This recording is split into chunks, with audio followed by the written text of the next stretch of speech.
Assalamualaikum, salam sejahtera. Apa khabar kamu orang? Bersama lagi dalam DBKK TV Live Session dan kali ini kita berada di Kopi Pink Cafe Sutra Avenue. Kita ada panel jemputan khas hari ini. Siapakah beliau?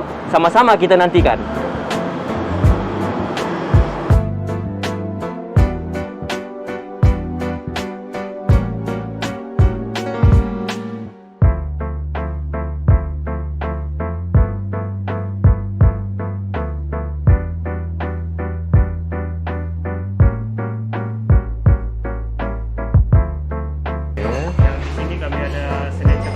Okey.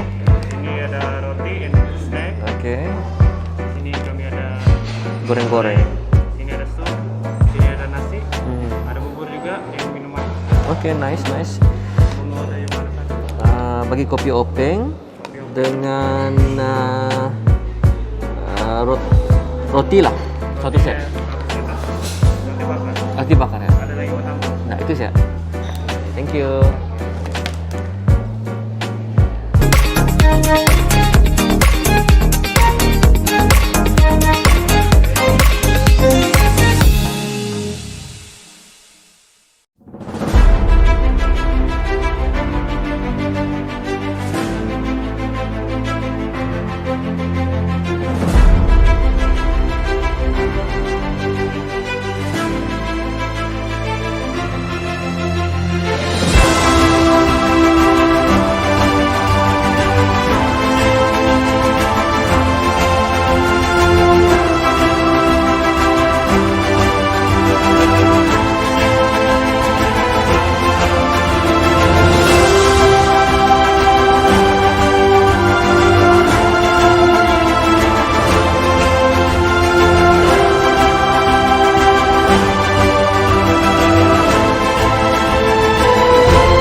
Terbaik.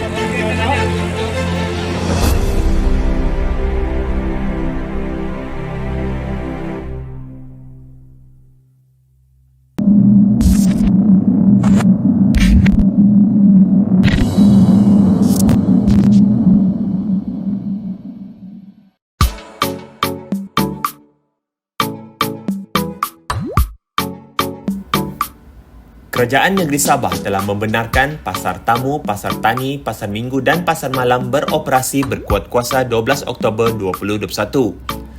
Kenyataan tersebut dikeluarkan oleh Menteri Kerajaan Tempatan dan Perumahan Datuk Seri Panglima Masidi Manjun. Kebenaran ini hanya diberikan di daerah-daerah yang mencatatkan kadar 60% penduduk dewasa yang telah lengkap divaksin. Selaras dengan kenyataan tersebut, Dewan Bandaraya Kota Kinabalu telah membenarkan api-api Night Food Market Gaya Street beroperasi pada 15 Oktober 2021 dan tamu mingguan Gaya Street pada 17 Oktober 2021 sebagai permulaan dengan mematuhi SOP yang telah ditetapkan. Hasil pemantauan DBKK TV bersama Unit Common Inspektorat DBKK, Jabatan Pelesanan dan Jabatan Penguatkuasaan DBKK mendapati pembukaan pasar malam dan tamu mingguan itu mendapat sambutan orang ramai. Ini kerana hampir 6 bulan pasar malam, pasar tani dan pasar minggu ditutup berikutan faktor penyebaran virus COVID-19 yang merisaukan. Dalam perkembangan yang sama, gotong royong mini telah dijalankan oleh DBKK bersama pihak penjajah tapak pasar malam Tanjung Aru 2 pada 22 Oktober 2021. Aktiviti ini merupakan persediaan awal sebelum bermulanya operasi perniagaan di tapak tersebut. Turut hadir Timbalan Ketua Pengarah Sektor Operasi DBKK Tuan Robert Lipon dan ketua-ketua jabatan berkaitan DBKK. Pembukaan pasar malam, pasar mingguan dan tamu yang lain pula akan dibuka secara berperingkat mengikut faktor risiko dan keselamatan yang telah dinilai secara menyeluruh oleh pihak DBKK.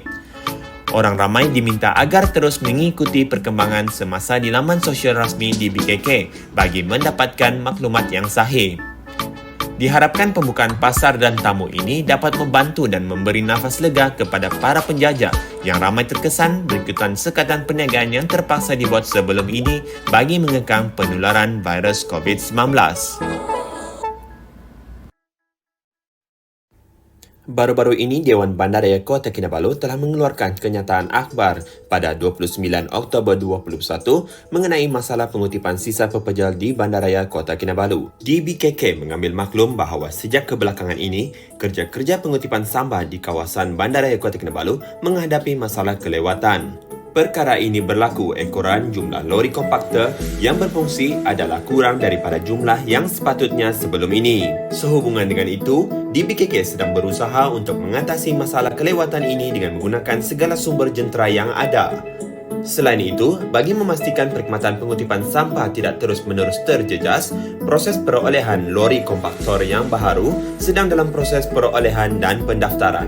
Pihak pengurusan DBKK mengambil perhatian serius atas kelewatan pengutipan sampah di seluruh bandaraya dan memohon maaf atas segala kesulitan yang terpaksa dihadapi oleh warga bandaraya. DBKK akan terus berusaha untuk memulihkan perkhidmatan seperti sedia kala.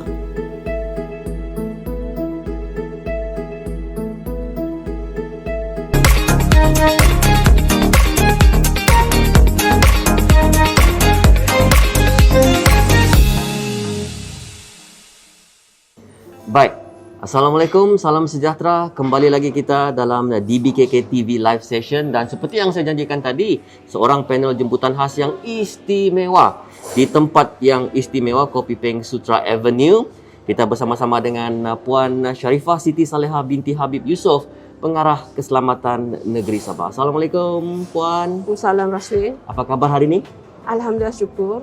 Sehat. Alhamdulillah. Alhamdulillah. Itu yang kita inginkan. Dengan beban tugas yang semakin hari semakin banyak, tetapi kita masih lagi dapat orang kecakap mengharunginya dengan smooth saja. Jadi hari ini Puan, walaupun nampaknya topik ni agak berat dan juga selaku Pengarah Keselamatan Negeri Sabah ataupun lebih ringkasnya MKN Sabah, sudah pasti banyak cabaran dan dugaan semasa pandemik dan sekarang ini ke arah endemik COVID-19. Untuk kita bercakap mengenai SOP Puan. Tapi sebelum itu kita sudah orderkan Puan minuman. Terima kasih. Kopi Peng Sutra Avenue. Terima kasih juga. Santai-santai Puan walaupun kita topiknya berat. Yang paling utama Puan, tarikh 1 November 2021. Ini good news yang sudah diumumkan sebelum itu oleh Perdana Menteri dan selepas itu oleh Ketua Menteri Sabah yang menyatakan bahawa 1 November nanti sudah boleh kita merentas negeri. Sebelum ini kita merentas daerah. Jadi, apakah SOP-nya untuk 1 November nanti? Apa dokumen yang mau dibawa? Mau swab test kah tidak Puan? Boleh Puan jelaskan sedikit? Okey, Rasulina, pertama kali kita bersyukur ya. Alhamdulillah, syukur kita telah melihat kepada keadaan kes sekarang dengan kes semakin menurun. Dan juga kita perhatikan dari segi kawalan kesihatan, kita nampak kemudahan fasiliti kesihatan itu sudah mampu ya untuk accommodate ya dari segi sekiranya berlaku sebarang jangkitan COVID di negeri Sabah. So berbalik kepada soalan tadi, betul kita punya Yang Amat Berhormat Ketua Menteri Sabah telah mengumumkan ya, bermula 1 November ni kerajaan negeri khususnya akan melonggarkan sedikit SOP PPN, Pelan Pemulihan Negara, di mana kita telah dibenarkan untuk merentas negeri. Tetapi Raswin, dalam hal ini di peringkat Jawatankuasa Pusat Bencana Negeri yang dipenguruskan oleh Yang Berhormat Sesama Kerajaan Negeri belum lagi memutuskan apakah bentuk ya SOP yang macam mana dilonggarkan. So pada masa ini kita sedang melalui fasa PPN, Pelan Pemulihan Fasa 3, di mana bila rentas negeri itu masih lagi ada sekatan sedikit, di mana kerajaan negeri mengkehendaki mana-mana individu yang masuk ke negeri Sabah ini perlu melalui ujian swab test ya, sama ada PCR, RTK ni ada dua, sama ada anti-agent ataupun saliva test. So maksudnya di situ berlaku kelonggaran. So sebelum ini kita hanya tertakluk kepada ujian swab test PCR, di mana ujian ini amat mahal dan juga sukar untuk didapati berbanding dengan RTK AG dan juga RTK saliva. So di situ ada berlaku kelonggaran ya. Kedua, rentas negeri ini di mana bagi individu yang bukan Sabahan ataupun yang yang berasal daripada Semenanjung, foreigners kan, diperlukan untuk memohon kelulusan terlebih dahulu daripada kerajaan negeri. Tetapi kalau dibandingkan dengan sebelum ni, semua kena memohon kelulusan masuk dulu kan. Betul. So sekarang ada kelonggaran khususnya yang yang membuat urusan rasmi. So ada kelonggaran sedikit. So yang ketiga ini, apa yang perlu dibuat adalah mereka perlu divaksinasi dulu. Lengkap. So itu PPN SOP PPN di fasa 3. Tetapi kalau kita telah beralih ke fasa endemik ya, insya-Allah pada awal November ini kita menjangkakan bahawa kerajaan negeri tidak lagi menetapkan kelulusan masuk ya. Maksudnya rentas negeri itu dah balik kepada seperti biasa, normal. Maksudnya siapa yang nak datang Sabah tidak lagi diperlukan untuk minta kelulusan daripada kerajaan negeri Sabah. Itu yang kita jangkakan, sebab ketika ini kita belum menampak lagi sebarang keputusan dari pihak Jawatankuasa Pusat Bencana Negeri apakah bentuk SOP selepas 1 November nanti. So itu yang kita harapkan, kita jangkakan. So maksudnya nanti pun kita akan melihat bahawa tidak ada lagi sekatan bagi mereka yang yang ingin macam contoh ya, daripada Semenanjung yang bukan Semenanjung kan. Mereka boleh melawat keluarga sudahlah. Tapi apa yang kita perlukan, mereka perlulah ya, kita galakkan mereka untuk mendapatkan vaksin. Maksudnya kerajaan negeri masih lagi mengutamakan, menggalakkan adanya individu-individu ini mendapatkan vaksin yang lengkap ya, supaya ini dapat mengekang ya penurunan jangkitan di negeri Sabah. So setakat itu perkara 3 ni, itu yang paling penting yang dilihat oleh Jawatankuasa Pusat Bencana Negeri ini dalam melihat peralihan ya daripada pandemik ke fasa endemik nanti. Itu dia.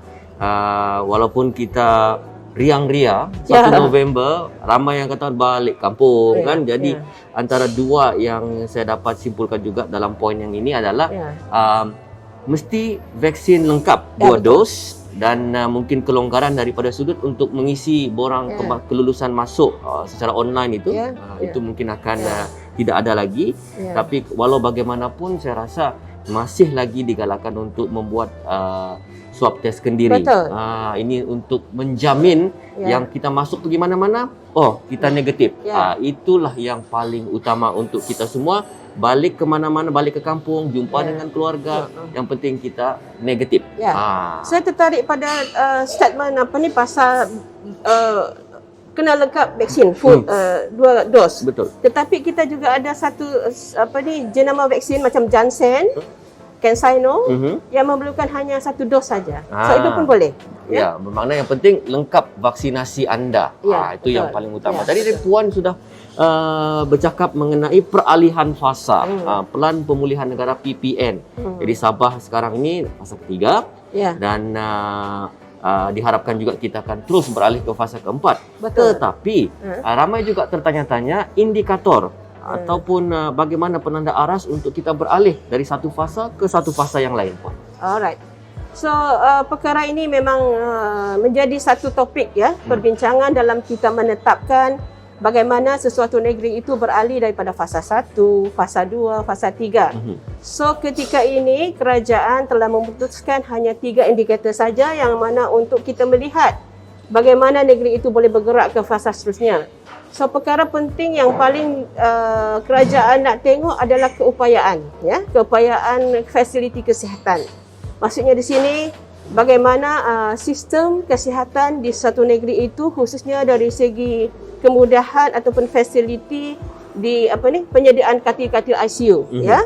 So itu adalah salah satu indikator untuk melihat keupayaan kapasiti penyediaan katil-katil ICU bagi merawat mereka yang terjangkit COVID di stage 4, stage 5. Okey. Yang kedua, indikatornya adalah melihat kadar jangkitan di sesuatu kawasan itu. Ya, kita melihat kadar jangkitan itu sama ada tinggi ataupun sederhana yang mana sistem kesihatan kita boleh sebenarnya boleh menyelesaikan isu tu. Yang ketiga, vaksin. So maksudnya kalau dulu kita struggle untuk dapatkan satu peratusan vaksin yang boleh mencapai 60% daripada populasi dewasa rakyat negeri Sabah.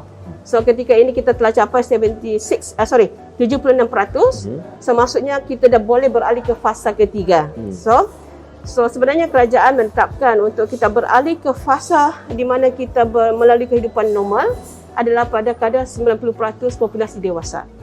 So untuk kes kerajaan negeri Sabah ini, untuk negeri Sabah kita dapati kita telah mencapai peratusan vaksinasi yang memuaskan, ya, di mana kita sekarang dalam average 76% kadar populasi yang sudah divaksinasi bagi kategori dewasa. So itu dia punya indikator, Aswin, untuk 3 perkara tersebut. Untuk 3 perkara tersebut adalah poin ataupun indikator menentukan peralihan setiap fasa dan setiap kali perubahan ataupun peralihan fasa itu ramai yang menarik nafas lega, terutamanya daripada sudut ekonomi, boleh buka kedai, boleh dine in seperti ini sekarang. Jadi itu adalah antara pointers-pointersnya, dan yang paling utama adalah vaksin juga untuk mencapai penanda aras sasaran vaksin 90% itu adalah cukup penting untuk negeri Sabah. Baik, Puan, yang ini yang baru-baru ini lebih kurang 3-4 hari yang lepas kita dikejutkan dengan kluster-kluster baru di Sabah. Ini yang tercetus akibat mungkinnya berlaku penganjuran majlis-majlis sosial, kenduri dan sebagainya. Dan Yang Berhormat Datuk Seri Masidi Manjun sendiri, Menteri Kerajaan Tempatan yang merangkap jurucakap COVID-19 di Sabah juga telah membuat satu kenyataan yang ini mungkin terjadi akibat kelalaian warga Sabah dalam mematuhi SOP. Bagaimana pandangan Puan dengan kepatuhan orang-orang Sabah, orang-orang kita ini dengan SOP yang telah dikuatkuasakan ini? Itulah bahasa sebenarnya orang kita di kadang-kadang minta maaf sebutlah ya, kadang-kadang dalam keadaan kita melihat semua telah dilonggarkan sedikit-sedikit, kita mungkin leka. So kita mintalah ya kerjasama semua rakyat negeri Sabah khususnya supaya tidak leka, patuhi SOP. Kalau kita lihat statistik PDRM ya dari segi kepatuhan, tahap kepatuhan rakyat Sabah dalam mematuhi SOP. Maksudnya kalau di statistik yang kita tengok itu kadar tahap pematuhan oleh rakyat negeri Sabah dalam mematuhi SOP adalah pada kadar 97%. Betul. Tetapi angka itu bukanlah satu angka yang kita banggakan ya. Saat kita dapati di setengah-setengah tempat bila kita punya tim pemantauan turun, masih lagi berlaku kecacatan pematuhan tersebut. So macam siuk bah, macam dorang sudah leka bah. Bila dorang berada dalam keadaan situasi di mana ada kelonggaran sedikit, semungkin leka ya. Jadi kita mintalah ya supaya rakyat Sabah teruskan pematuhan kepada SOP yang kita sediakan. Itu adalah garis panduan yang telah ditetapkan bagi tujuan untuk mengekang penularan ya. Dia punya kemudahan itu kepada rakyat balik ya. Betul. Kalau kita patuh SOP, insya-Allah kita akan boleh mengatasi ya jangkitan tersebut. So kita tidak boleh lagi menganggap kita selama-lama kena disekat kawalan ya. Macam juga kes-kes endemik macam kes penyakit denggi, malaria ya, kita terpaksa hidup bersama. Jadi COVID ni bila kita beralih ke fasa endemik nanti, kita kena belajar hidup dengan virus ini ya. Maksudnya nanti Raswin, kita mintalah rakyat Sabah untuk mendisiplinkan diri ya. Betul. Regulate diri sendiri supaya sentiasa patuh kepada ketetapan yang kerajaan telah keluarkan bagi tujuan untuk menjaga kesihatan keluarga kita sendiri, diri kita sendiri dan juga komuniti di persekitaran ya. So kalau kita insya-Allah kita bekerjasama, insya-Allah Sabah akan sihat dan tidak lagi dijangkiti oleh insya-Allah oleh virus COVID ini. Jadi mungkin persepsi apabila saya sudah vaksin 2 kali, lengkap sudah saya punya dos, ada yang 1 kali vaksin, kebal sudah saya. Jadi tidak payah pakai mask. Jadi itu mungkin antara orang bilang tabiat. Ya, tabiat buruk yang saya sudah kena vaksin, tak payahlah saya pakai mask. Jalan-jalan, check in My Sejahtera. Jadi itu mungkin antara kelalaian yang patut dikurangkan, ditiadakan, dan kita kena mendisiplinkan diri hidup dengan COVID-19 ini. Baik, Puan, sebelum mengakhiri live session di BKK TV ini, mungkin Puan ada nasihat dan saranan khususnya kepada yang menonton ketika ini. Bersama dengan kita ada Puan Sarifah Siti Saleha yang merupakan pengarah keselamatan negeri Sabah yang mempunyai pesanan kepada orang-orang kita di Sabah. Silakan Puan. Ya, Raswin, sekali lagi kan kami sebagai pihak yang terlibat dalam membincangkan, memutuskan ketetapan bagaimana kita nak mengatur SOP supaya memastikan rakyat ini patuh. So kita mintalah ya kerjasama semua rakyat negeri Sabah supaya sentiasa patuh kepada ketetapan SOP yang telah dikeluarkan oleh kerajaan dari semasa ke semasa. Perkara paling penting ialah supaya mereka sentiasa orang bilang menjaga kebersihan diri ya. Betul. Menjaga kebersihan diri, jangan lupa pakai face mask, jangan lupa kerap cuci tangan, penjarakan fizikal, kita kena sentiasa berhati-hati ya. Maksudnya kita disiplinkan diri. Perkara ketiga adalah kita galakkan mereka mendapatkan vaksin. Bagi mereka yang belum mendapatkan vaksin, datanglah segera untuk mendapatkan vaksin. Sebab setakat ini sehingga kini pandangan sains dan juga pandangan pengalaman daripada negara lain, vaksin adalah satu ikhtiar ya. Betul. Satu ikhtiar untuk kita mengelakkan ataupun mengekang jangkitan ini daripada menular. So kita minta kerjasama semua rakyat Sabah untuk tampil ke hadapan bagi mereka yang belum mendapatkan vaksin. Datanglah ke PPB yang telah disediakan oleh pihak kerajaan, ke hospital, klinik yang telah disediakan untuk mendapatkan vaksin bagi tujuan menjaga keluarga yang tercinta dan juga untuk memastikan komuniti di persekitaran tidak dijangkiti oleh penyakit ini. Itu saja Raswin. Harapan kami lah ya.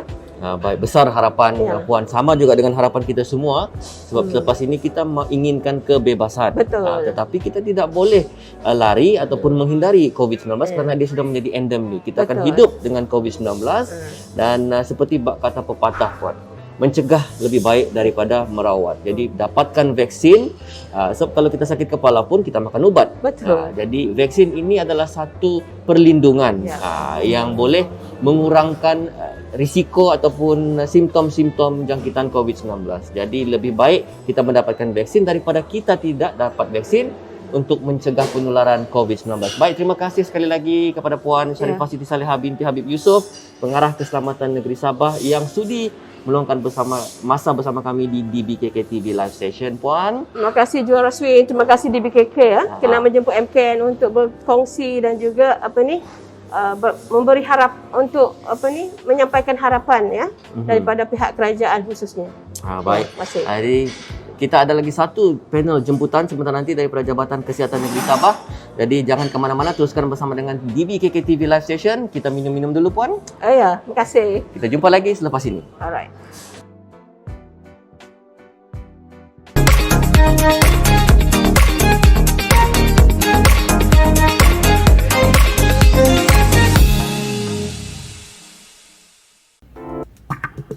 SOP Pasar dan Tamu Dewan Bandaraya Kota Kinabalu.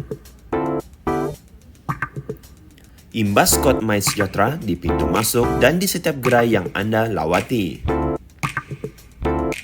Hanya pelanggan dan pekerja lengkap divaksin dan berstatus risiko rendah sahaja dibenarkan. Periksa suhu badan anda di tempat pemeriksaan suhu sebelum masuk. Sentiasa memakai pelitup muka setiap masa. Pengawalan bilangan pengunjung dan menetapkan laluan keluar masuk. Dan pastikan penjarakan antara pelanggan adalah 1 meter semasa pembelian, 2 meter antara gerai. Lakukan pembersihan dan nyakuman dengan kerap. Digalakkan penggunaan peralatan makan biodegradable pakai buang. Sediakan fasiliti mencuci tangan atau hand sanitizer dan pekerja wajib membersihkan tangan dengan kerap. QR Code MySejahtera perlulah disediakan di setiap gerai. #Kita Jaga Kita, #KK Sejahtera.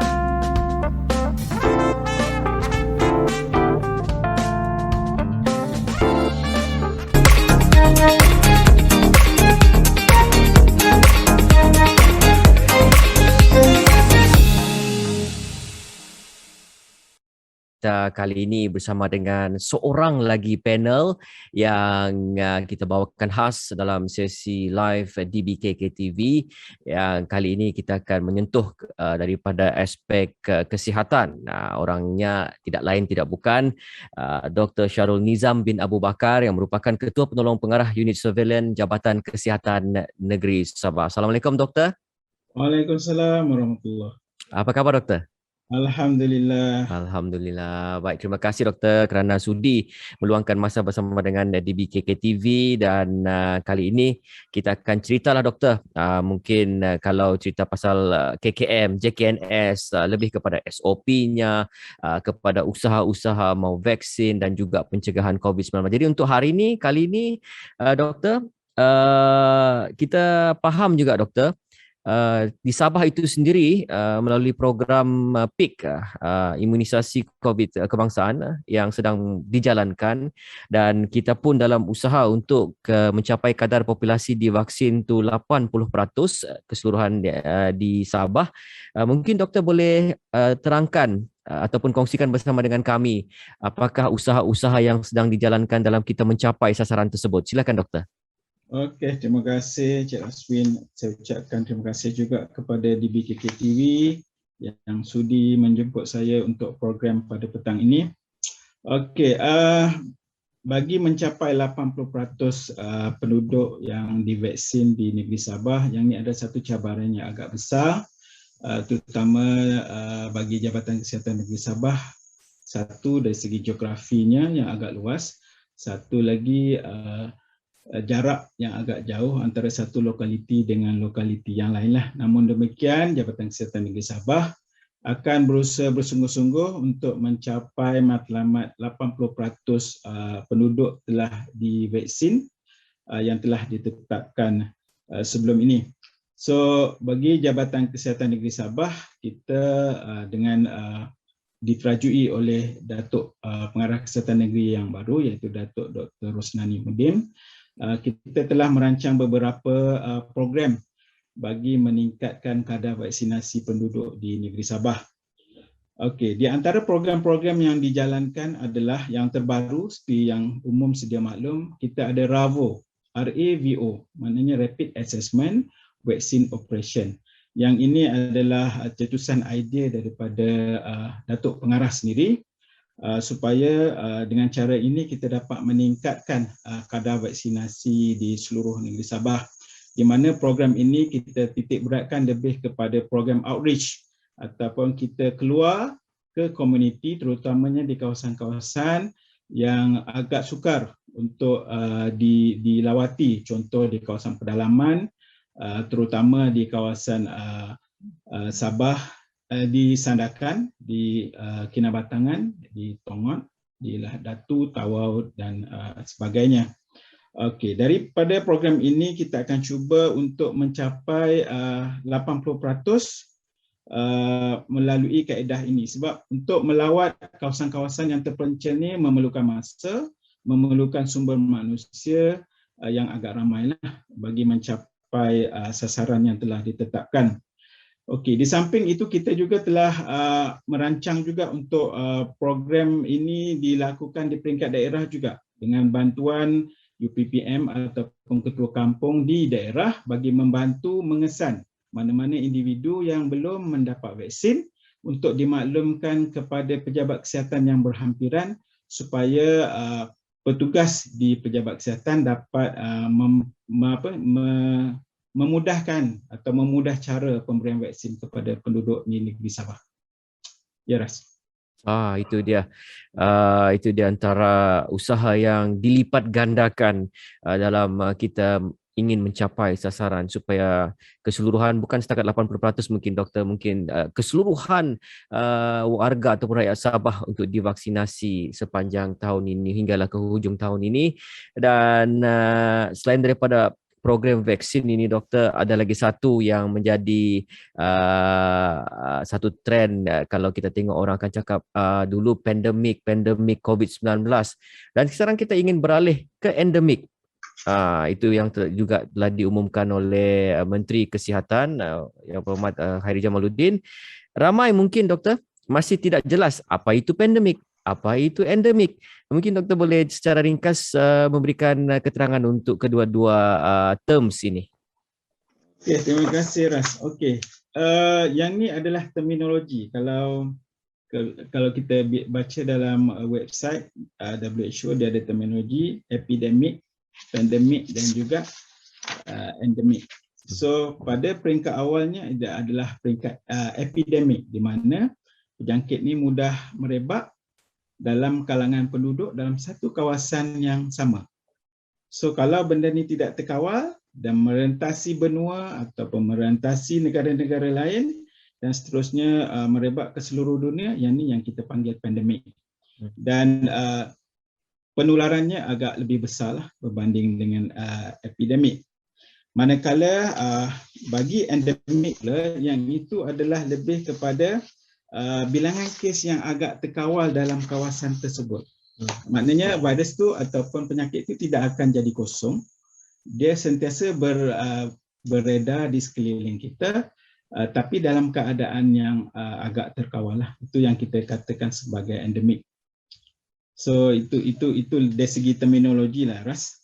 Itu dah diharapkan bahasa mudahnya pandemik itu apabila sudah merebak secara meluas di peringkat global, dan apabila kita sudah dalam kawalan kita, kita berubah kepada terminologi endemik, dan kita akan hidup dengan wabak ini tetapi dalam keadaan yang terkawal, kan doktor? Ya, betul. Dan satu lagi doktor yang sekarang sedang dijalankan juga, kita sudah ramai saya rasa, bukan saja mungkin di Sabah, di seluruh Malaysia sendiri, apabila kita sudah beralih dalam pelan pemulihan negara fasa 1, 2 dan Sabah sendiri sudah pun ke fasa 3, adalah dos vaksin itu, dos pertama, kedua dan sekarang ini ada dos tambahan ataupun dos penggalak. Ini pun mungkin sesuatu yang baru, sangat ironi juga doktor, sebab norma baru, jadi ada banyak terminologi kesihatan yang baru. Jadi kita ada lagi satu ini, program dos penggalak dan dos tambahan. Masih lagi yang keliru, saya sudah cukup 2 dos. Perlukah saya ambil dos yang ketiga? Siapa yang menerima dos ketiga? Siapa yang menerima dos penggalak ini doktor? Mungkin doktor boleh bagi sedikit keterangan untuk dos penggalak dengan dos tambahan ini sama tapi tidak serupa, doktor. Dia sebenarnya dari segi vaksin tu adalah yang sama, cuma berbeza dia dari segi satu adalah apakah tujuan kita bagi dos tambahan tersebut, yang kita boleh namakan sebagai dos ketiga ataupun kita boleh namakan sebagai dos penggalak. Okey. Sebenarnya bagi dos penggalak ni lebih kepada kita nak beri kepada individu tersebut untuk meningkatkan tahap imuniti dia. Sebab kita kajian juga mendapati bahawa selang beberapa tempoh tahap imuniti itu akan menurun. That's why untuk mengelakkan dia menurun secara berterusan, kita bagikan satu lagi dos, iaitu yang kita namakan booster ataupun dos penggalak, supaya individu tersebut dari segi daya tahan tubuh dia adalah pada tahap optima untuk mengurangkan kadar keterukan jangkitan COVID-19 dan juga hopefully kita harap dia boleh mencegah daripada kemasukan ke ICU. Itu dari segi terminologi yang digunakan sebagai booster dose ataupun dos penggalak. Manakala untuk yang dos ketiga, dia benda yang sama juga, kita akan bagi vaksin yang sama. Contoh, kalau dos pertama adalah Pfizer, dos kedua adalah Pfizer, dos ketiga pun kita akan bagi Pfizer, tetapi dia ada selang masa.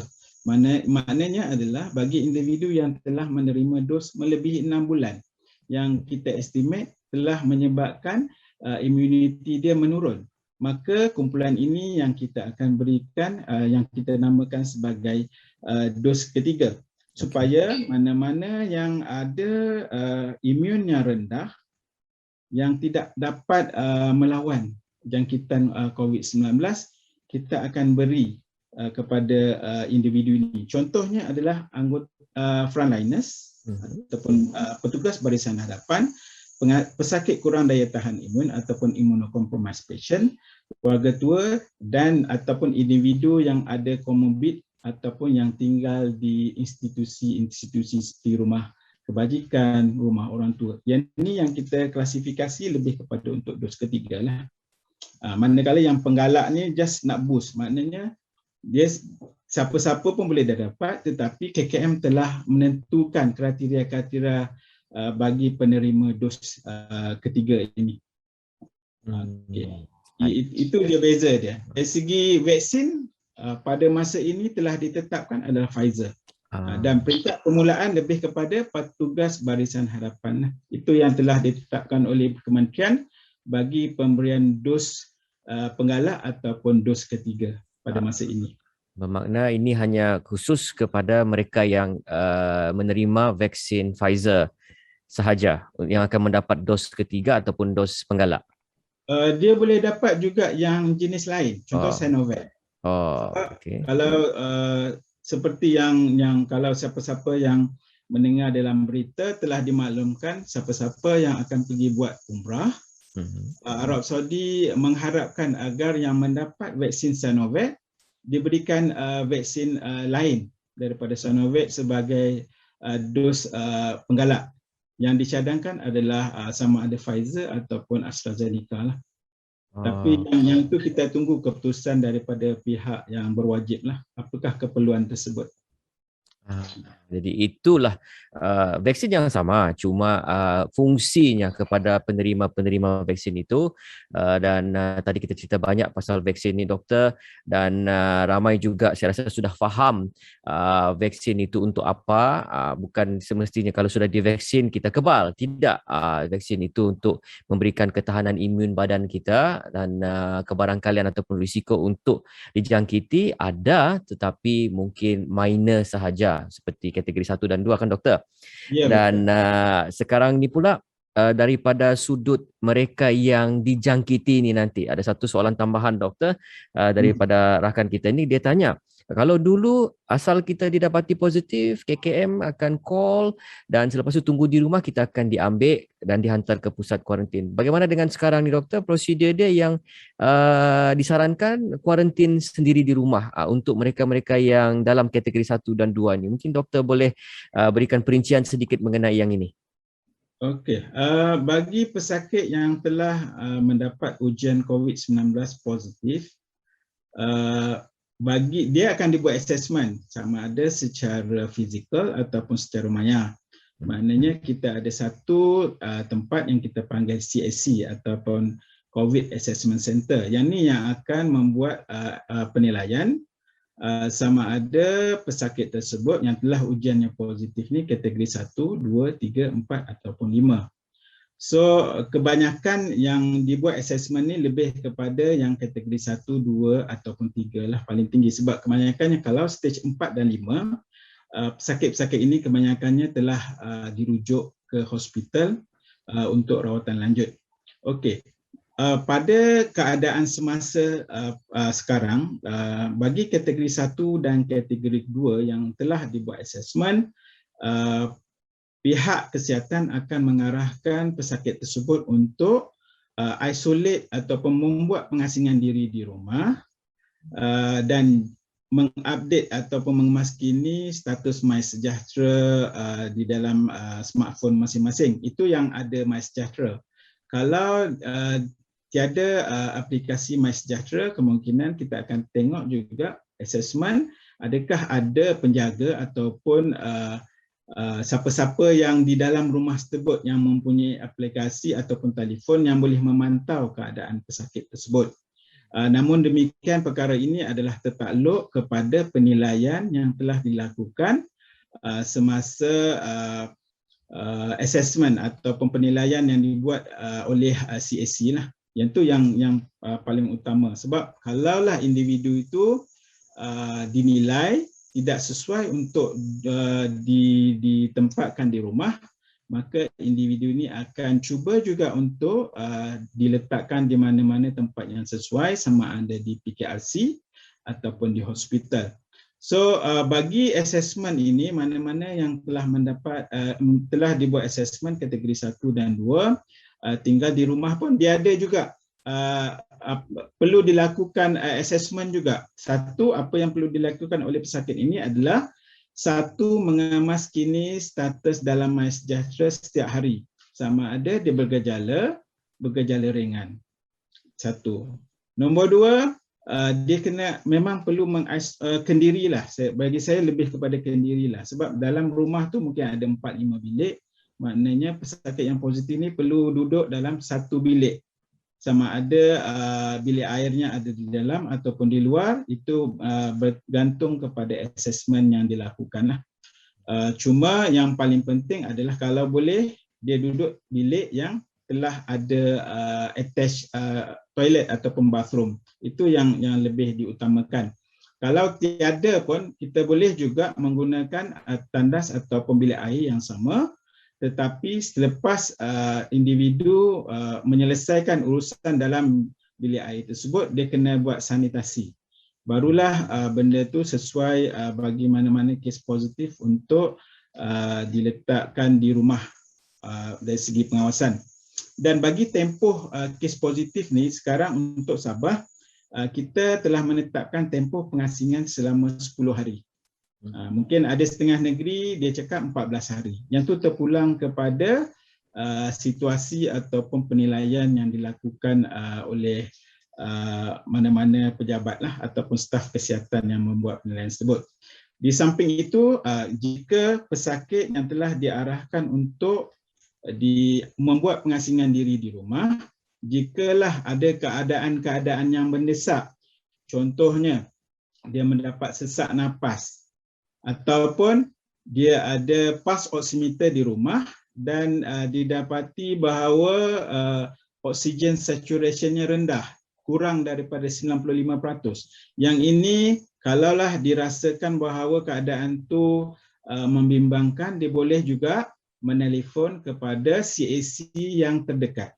Ataupun kalau keadaan sangat cemas, dia boleh juga membuat panggilan 999 untuk bantuan daripada ambulans lah, sama ada buat assessment ataupun penilaian ataupun dirujuk terus ke hospital. Dan manakala bagi yang stage 3, biasanya kita akan masukkan ke PKRC ataupun hospital untuk pemantauan lanjut lah. Itu dia.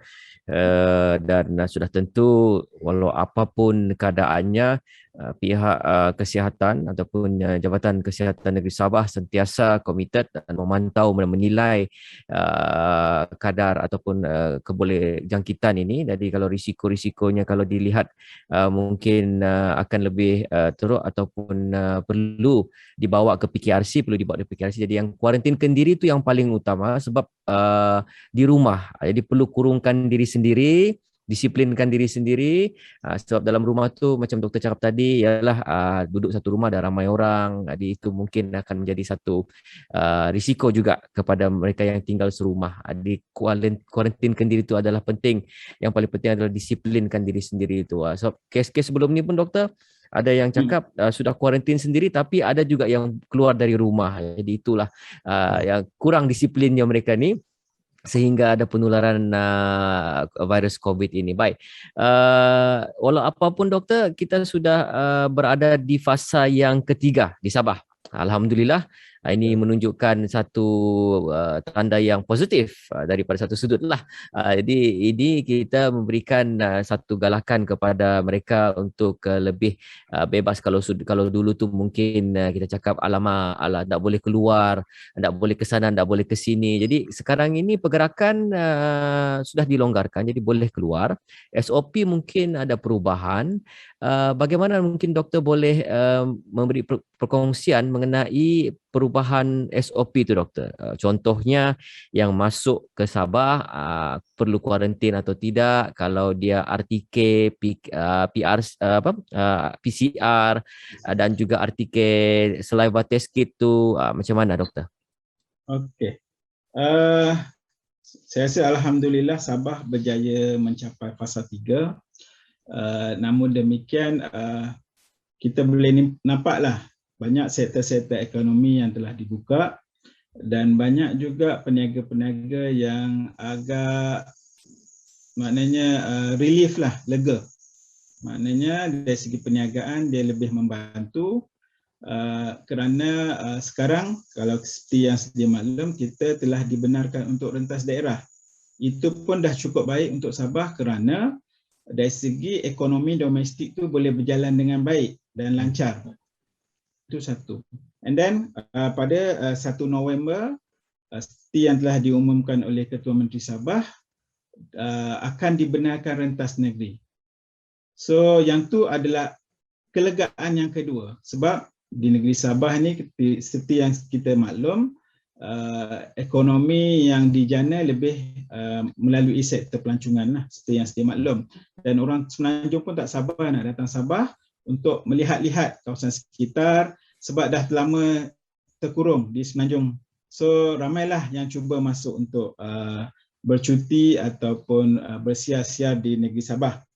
Namun demikian, bagi syarat kemasukan ke negeri Sabah, buat masa ini sehingga 31 Oktober kita masih lagi menggunakan SOP sedia ada, iaitu mana-mana individu rakyat Sabah, IC Sabah yang hendak masuk ke Sabah, kita hanya menetapkan satu, dia kena ada kelulusan masuk Sabah oleh PDRM, maknanya kena ada permit polis, yang tu masih lagi tertakluk.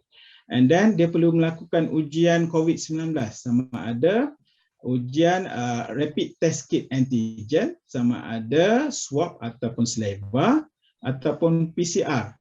Tetapi untuk ujian-ujian ni dia bukan boleh lakukan di lapangan terbang ataupun pintu masuk. Dia kena dilakukan di premis yang berdaftar, contoh di makmal ataupun di klinik-klinik kerajaan ataupun swasta yang telah diiktiraf oleh KKM. Maknanya untuk dia berada di lapangan terbang, dia perlu ada keputusan. Bukannya membawa rapid test kit tersebut ke lapangan terbang dan membuat ujian di sana. Kita tidak menggalakkannya itu. Yang kita galakkan adalah dia bawa slip keputusan yang negatif. Dan tempoh salakunya telah ditetapkan dalam SOP 3 hari. Itu yang paling penting lah. Sebab kalau sebelum-sebelum ni ada yang menetapkan rapid test kit ni mudah, so dipendekkan. Manakala PCR untuk dapat result yang lama dipanjangkan. Tapi untuk SOP yang sedia ada ni kita samakan 3 hari. Itu untuk makluman semualah yang akan masuk ke Sabah. Manakala bagi individu yang bukan orang Sabah. So yang bukan orang Sabah ni sama ada dalam urusan perniagaan ataupun urusan rasmi masih lagi tertakluk untuk memohon kebenaran daripada Jabatan Ketua Menteri bagi kemasukan ke Sabah. Di samping ujian, dan juga yang permit polis lah seperti yang telah ditetapkan.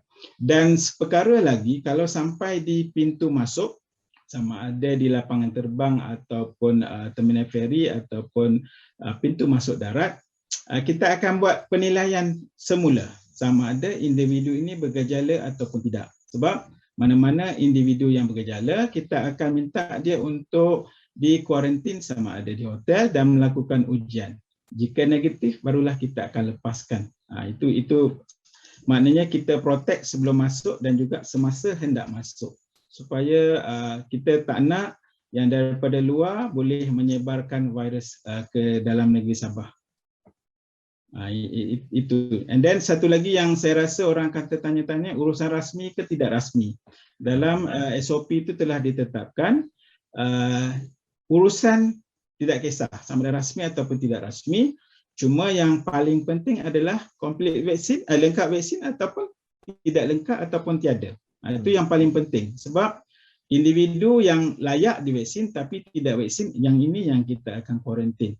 Manakala yang telah lengkap vaksin, contoh umur 18 tahun dan ke atas, kita tidak akan vaksin. Kanak-kanak bawah 12 tahun yang bersama dengan ibu bapa yang telah lengkap vaksin, kita tak kuarantin. Manakala bagi remaja umur 12 hingga 17 tahun, kalau dia telah mendapat satu dos, yang ini pun kita tidak kuarantin.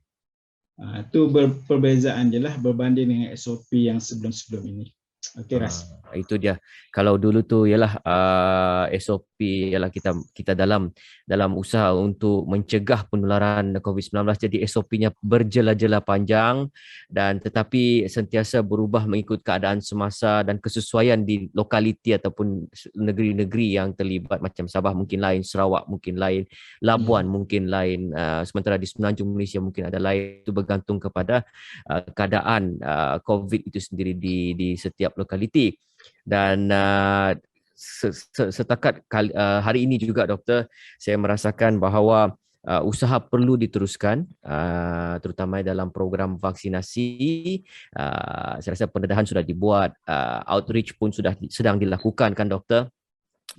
Ada juga keluar di media yang mengatakan bahawa yang tidak vaksin ini kemungkinan besar nanti antara yang perlu dihadapi adalah pergerakan yang terhad. Mungkin tidak boleh ke sana ke sini. Jadi kita mahu mereka ni mempunyai kesedaran yang tinggi, yang belum cucuk vaksin, cepat-cepatlah pergi mendapatkan vaksin, tak kira apa vaksin pun, yang penting sebab semua vaksin fungsinya sama. Dan daripada doktor sendiri sebagai penutup untuk temu ramah kita pada hari ini, apakah pesanan dan nasihat doktor ataupun mungkin harapan doktor dan keseluruhan warga kerja Jabatan Kesihatan Negeri Sabah untuk mereka-mereka yang belum cucuk vaksin ni, terutama di Negeri Sabah? Okey, terima kasih, Ras. Okey. Vaksin seperti yang sedia maklumlah, dia punya keberkesanannya agak baik, dan dari segi kesan sampingan seperti yang sedia maklum, kita tidak nampak mana-mana individu yang mendapat kesan sampingan yang sangat teruk. Kita jarang tengok. Kalau setakat sakit bahu, saya rasa jatuh pun sakit bahu. So tengoklah apa kesan sampingan yang dicari. That's why mana-mana yang belum mendapatkan vaksin, dia boleh baca apakah kesan sampingan. Adakah demam, adakah sakit-sakit lengur-lengur badan, ataupun apa yang dia nak. Sebab kalau dia cari kesan sampingan yang teruk, dia kena nilai pula berapa orang daripada beratus ribu ataupun berjuta orang yang telah menerima vaksin menerima kesan sampingan tersebut. Yang ini perlu difikirkan.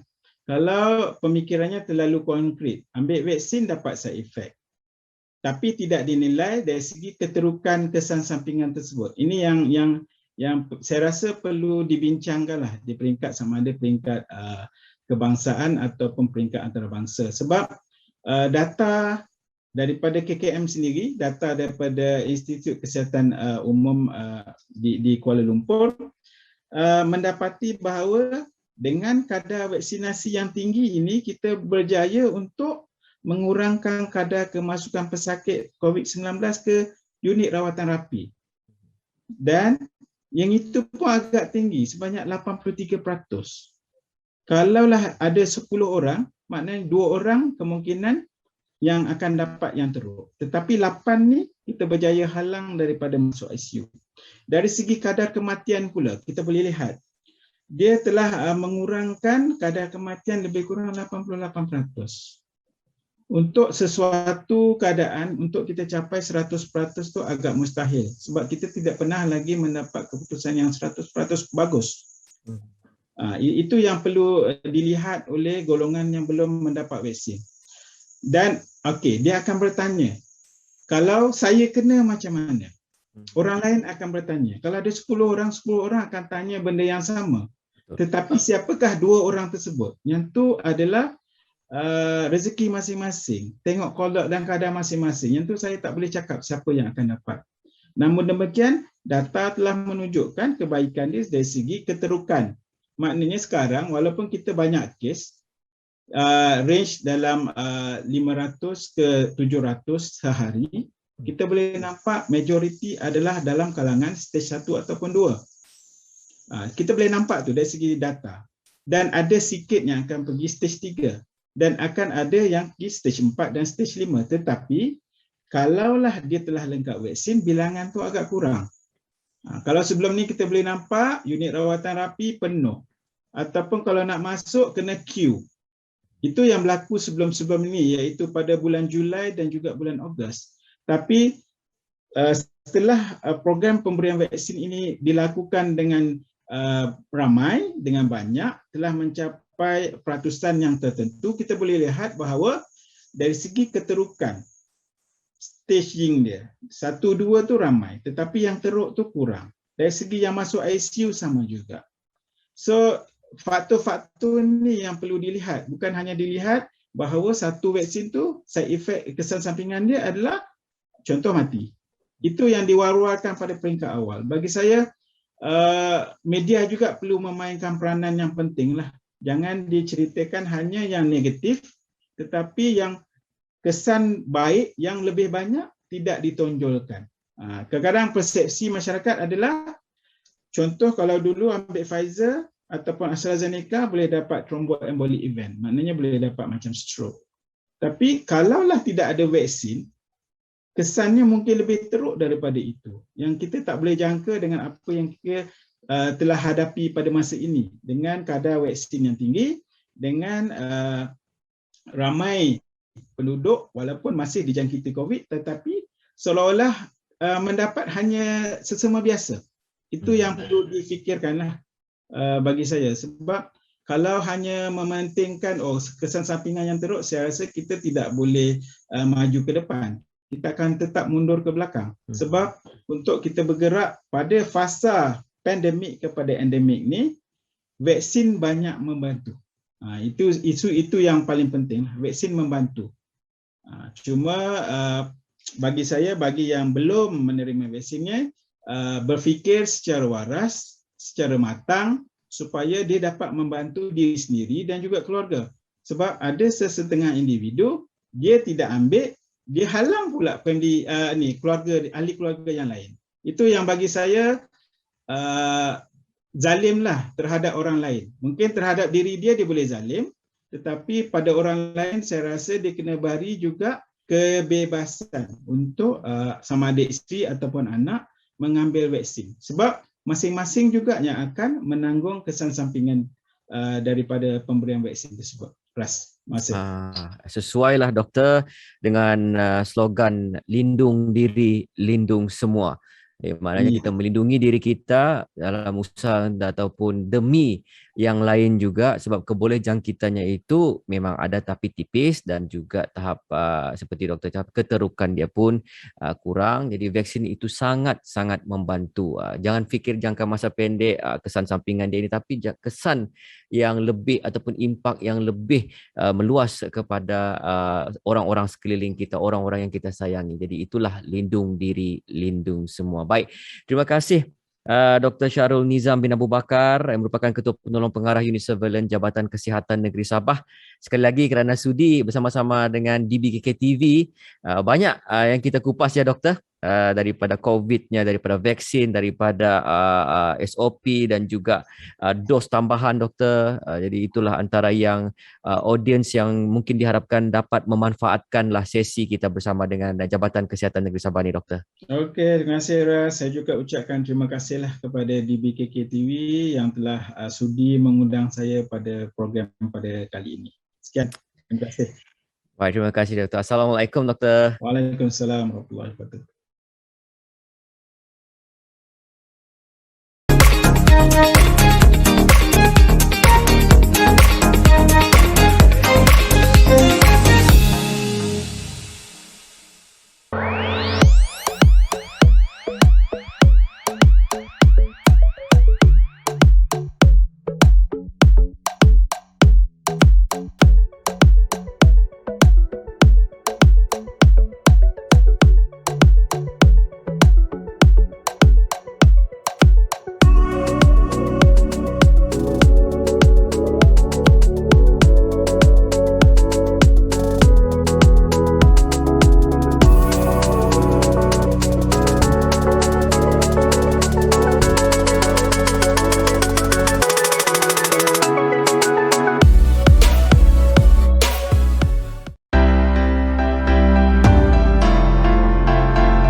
Thank you juga. Begitulah tadi DBKK TV live session kita bersama dengan wakil Majlis Keselamatan Negeri Sabah dan juga Jabatan Kesihatan Negeri Sabah yang mana kita kupas topik mengenai SOP dan juga kesihatan ataupun isu COVID-19 di Negeri Sabah ini. Terus ikuti DBKK TV live session. Kita kupas lagi topik-topik lain sehingga kita berjumpa lagi. Assalamualaikum. Bye-bye.